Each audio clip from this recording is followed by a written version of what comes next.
Welcome guys.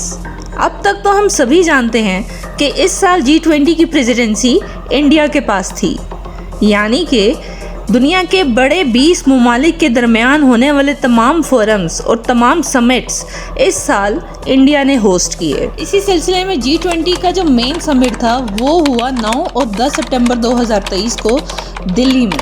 अगर आसान लफ्ज़ों में कहा जाए तो G20 का मेन समिट एक ऐसी मीटिंग होती है जिसमें मेंबर कंट्रीज के लीडर्स यानी कि प्राइम मिनिस्टर्स और प्रेसिडेंट्स एक साथ जमा होते हैं और मिलकर अपने पिछले सालों और अगले आने वाले सालों की पॉलिसीज़ पर प्लानिंग करते हैं। क्या आपके जहन में भी ये सवाल आते हैं कि आखिर G20 क्या है, ये एग्जिस्ट क्यों करता है और इसको बनाए जाने का पर्पस क्या है? तो आइए इन सब सवालों के आसान से जवाबात ढूंढने की कोशिश करते हैं हमारी इस नई वीडियो में। आपके अपने पसंदीदा चैनल पॉप ट्यून्स पर आपको खुशामदीद। India has formally taken over the presidencies of the G20. G20 की मेजबानी भारत को मिलना एक बहुत ही बड़ा अवसर है। India is readying itself to host the mega event. तो दोस्तों G20 को समझने से पहले हमें समझना पड़ेगा G7 को, क्योंकि G7 G20 से पहले बना था। पहले कोशिश करते हैं G7 को समझने की, क्योंकि G7 ही बाद में एक्सपैंड होके G20 बना था। G20 means group of 20 and G7 means group of 7। कहानी शुरू होती है अर्ली 1970 से, जब दुनिया की इकोनॉमिक सिचुएशन बहुत ख़राब चल रही थी। वैसे तो इसके बहुत से मेन रीजंस थे, बट इसका सबसे बड़ा रीज़न था ऑयल क्राइसिस। 1973 का ऑयल क्राइसिस तब शुरू हुआ जब अरब कंट्रीज़ ने एक ऑयल एम्बार्गो तय किया और इस एग्रीमेंट के अंडर उन्होंने उन कंट्रीज़ को तेल बेचना बंद कर दिया जो इसराइल की सपोर्ट कर रहे थे।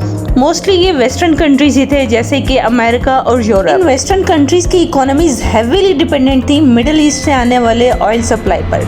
इस ऑयल एम्बार्गो के नतीजे में वेस्टर्न कंट्रीज को एक सुवेयर इकोनॉमिक रिसेशन का सामना करना पड़ता है। ऐसे में ये कंट्रीज डिसाइड करते हैं कि इस रिसेशन की वजह से खड़े होने वाले प्रॉब्लम्स को मिलकर फेस किया जाए, और इस सिलसिले में 1973 में अमेरिका, फ्रांस, यूके और वेस्ट जर्मनी के फाइनेंस मिनिस्टर्स की एक मीटिंग बुलाई जाती है और इस मीटिंग में ये डिसाइड किया जाता है कि इस इकोनॉमिक रिसेशन की वजह से खड़े होने वाली प्रॉब्लम्स के लिए मिलकर इकोनॉमिक पॉलिसीज बनाई जाएं। इसके 2 साल के बाद ये ग्रुप इटली और जापान को भी अपने साथ इंक्लूड कर लेता है और 1975 में होती है G6 की पहली ऑफिशियल मीटिंग। अगर सिंपल लफ्ज़ों में कहूँ तो ये उस वक्त की इस्टेब्लिश्ड और अमीर कंट्रीज का एक इनफॉर्मल ग्रुप था जो बस वक्ती तौर पर क्राइसिस का शिकार हो गया था। 1976 में कनाडा भी इस ग्रुप को ज्वाइन कर लेता है और ये G6 का ग्रुप अब ऑफिशियली G7 कहलाने लगता है। ये सातों कंट्रीज उस वक्त की टॉप इकोनॉमीज मानी जाती थी जो लिबरल डेमोक्रेसी के तहत ह्यूमन राइट्स और इंडिविजुअल फ्रीडम में स्ट्रांगली बिलीव करते थे, और उस वक्त जारी पॉलिटिकल कोल्ड वॉर में भी ये सब कंट्रीज वेस्टर्न ब्लॉक का हिस्सा थे। तो ना सिर्फ ये आइडियोलॉजी में सेम थे, बल्कि इकोनॉमिकली भी ये सब के सब स्वेयर फाइनेंशियल क्राइसिस और ऑयल क्राइसिस का सामना कर रहे थे, और इस ग्रुप का मेन पर्पस भी यही था कि साथ में बैठकर इकोनॉमिक स्टेबिलिटी के लिए पॉलिसीज बनाई जाएं। 1998 में रशिया को भी इस ग्रुप का मेंबर बना लिया जाता है और ऐसे G7 बन गया G8। लेकिन 2014 में जब रशिया ने यूक्रेन के अगेंस्ट क्रीमिया इन्वेजन किया तो रशिया को इस ग्रुप से निकाल दिया जाता है और ये ग्रुप वापस G7 बन जाता है। G7 के अकॉर्डिंग ह्यूमन राइट्स इन्वेजन इनकी पॉलिसीज के अगेंस्ट था। अब बात की जाए अगर ग्रुप ऑफ 20 यानी G20 की, तो इसके बनाने की वजह भी कहीं ना कहीं फाइनेंशियल क्राइसिस ही था। 1997 में उठने वाला एशियन फाइनेंशियल क्राइसिस, ये वो वक्त था जब थाईलैंड, इंडोनेशिया और साउथ कोरिया को सुवेयर टाइप का इकोनॉमिक रिसेशन देखना पड़ता है। ये क्राइसिस इतनी बड़ी थी कि Hong Kong, Laos, Malaysia, Philippine, Singapore, Japan के साथ साथ चाइना, ताइवान, वियतनाम जैसी कंट्रीज भी इससे बुरी तरह मुतासिर होने लगे थे। बढ़ती अनएम्प्लॉयमेंट और गिरती हुई करेंसी की वैल्यू पॉलिटिकल इंस्टेबिलिटी को बढ़ा रही थी। 1998 में रशिया भी इसी फाइनेंशियल क्राइसिस का शिकार होता है और G7 इसको अपनी मेंबरशिप ऑफर कर देता है, क्योंकि G7 के मेंबर्स ये बात रियलाइज कर चुके होते हैं कि इंक्रीज ग्लोबलाइजेशन की वजह से अगर किसी एक मुल्क में कोई प्रॉब्लम होती है तो उसका असर दूसरे मुल्कों पर भी लाजमी होगा। यहाँ इस बात को स्ट्रांगली एक्सेप्ट किया जाता है कि अगर वर्ल्ड वाइड इकोनॉमिक स्टेबिलिटी चाहिए तो उसके लिए दुनिया की बाकी इमर्जिंग इकोनॉमीज के साथ मिलकर इकोनॉमिक पॉलिसीज और स्ट्रेटजीज बनाना होंगी।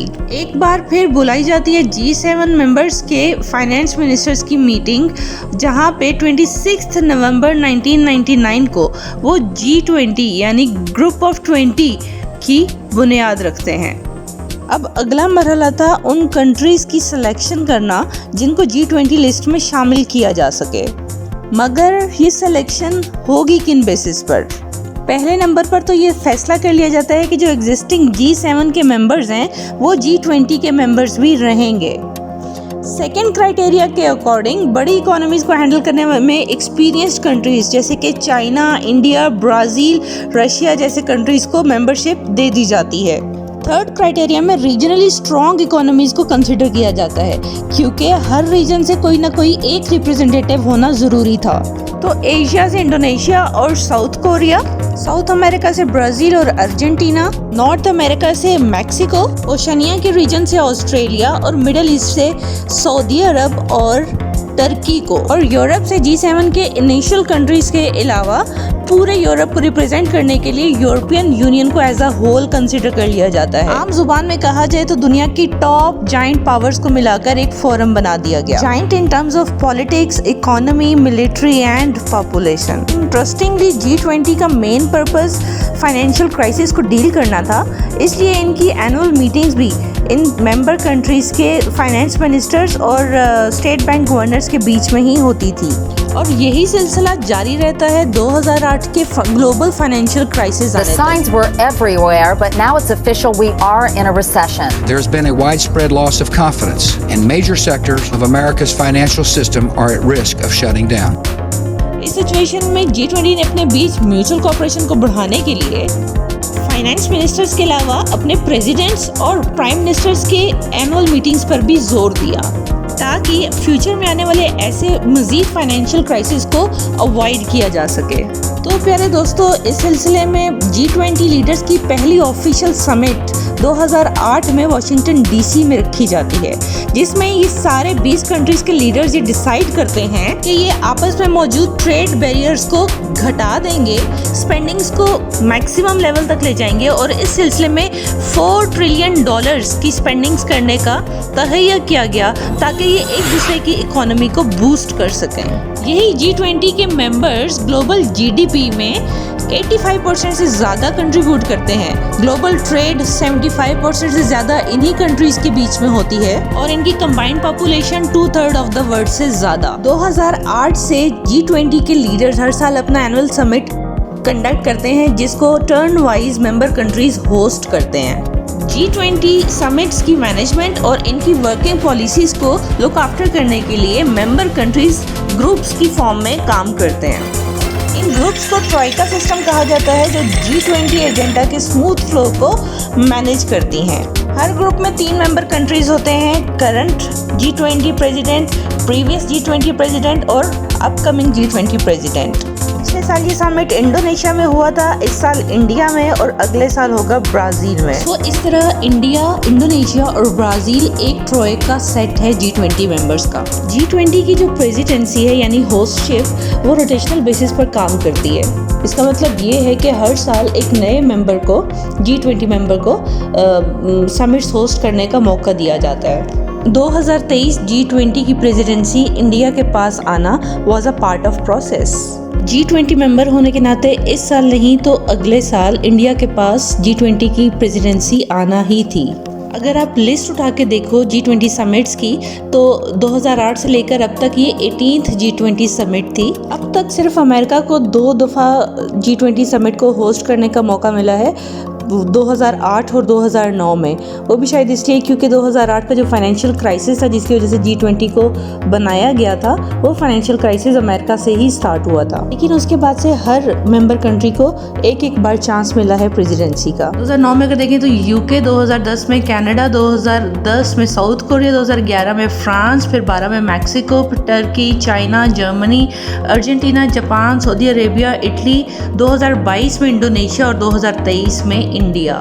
इस लिस्ट के अकॉर्डिंग सिर्फ 2 ही मेंबर कंट्रीज ऐसे बचे हैं जिनको अभी तक प्रेसिडेंसी का मौका नहीं मिल सका, और वो हैं ब्राज़ील और साउथ अफ्रीका। इसलिए 2024 में ब्राज़ील और 2025 में समिट्स की प्रेसिडेंसी मिलेगी साउथ अफ्रीका को।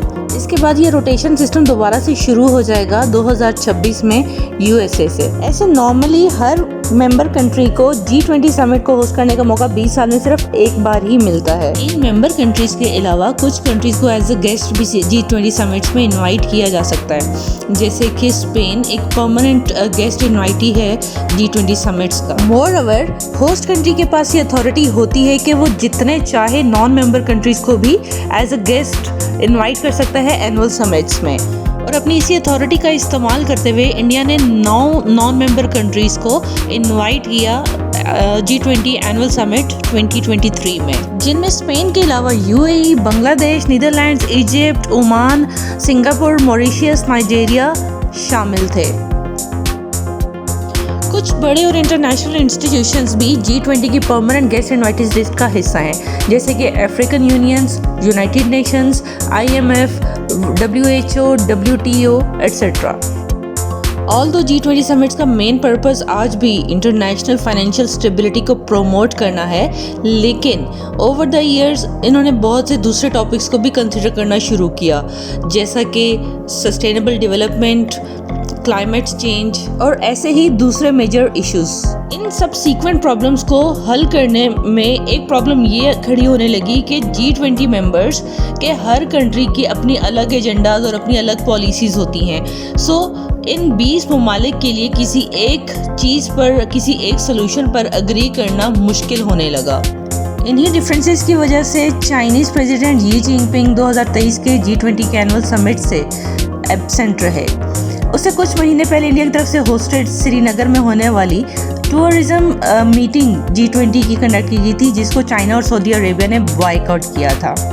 दिल्ली में होने वाली इस मीटिंग का रशियन प्रेसिडेंट भी हिस्सा नहीं बन पाए, क्योंकि उनके अगेंस्ट अरेस्ट वारंट्स जारी थे जब से रशिया ने यूक्रेन के अगेंस्ट इन्वेजन किया। इस सब से ये बात तो क्लियर हो जाती है कि G20 समिट्स की मीटिंग्स में होने वाले डिसीजंस पर इंडिविजुअल लीडर्स भी किस हद तक इम्पैक्ट करते हैं। जैसे 2016 में होने वाले फेमस पेरिस एग्रीमेंट को डोनाल्ड ट्रंप ने यूएसए के बिहाफ पे रिजेक्ट कर दिया। यूएसए की तरफ से जो बाइडेन प्रेसिडेंट बनने के बाद इस एग्रीमेंट में शामिल हुए। तो सोचिए कि G20 मेंबर्स का क्लाइमेट चेंज जैसे मेजर टॉपिक पर भी कंसेंसस लेना आसान काम नहीं।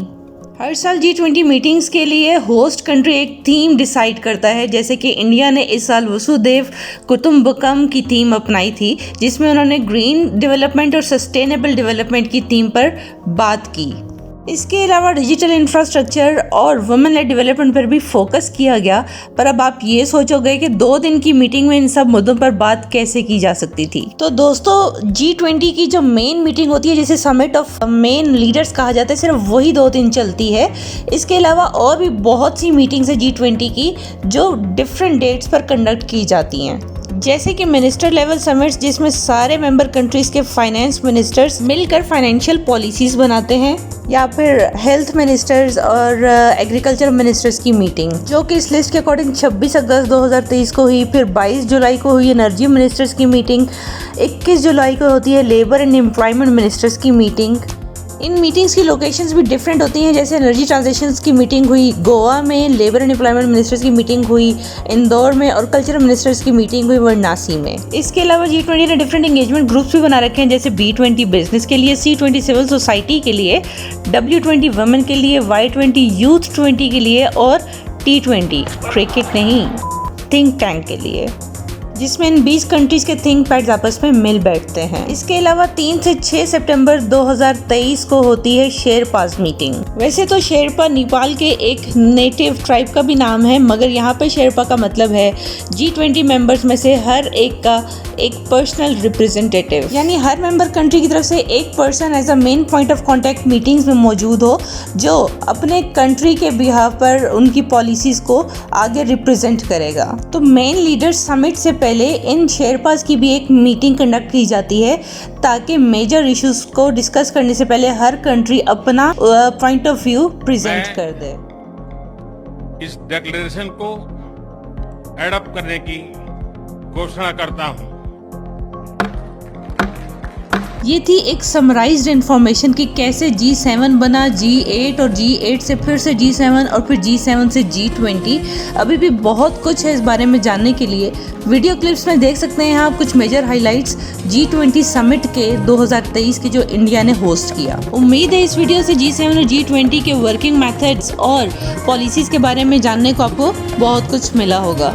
आइंदा भी ऐसी इन्फॉर्मेशन वीडियोस के लिए हमारे साथ बने रहिएगा और अगर वीडियो का कंटेंट पसंद आया हो तो लाइक, सब्सक्राइब और शेयर का बटन ज़रूर दबाइए। हमें हमेशा आपकी सपोर्ट की ज़रूरत रहेगी। शुक्रिया।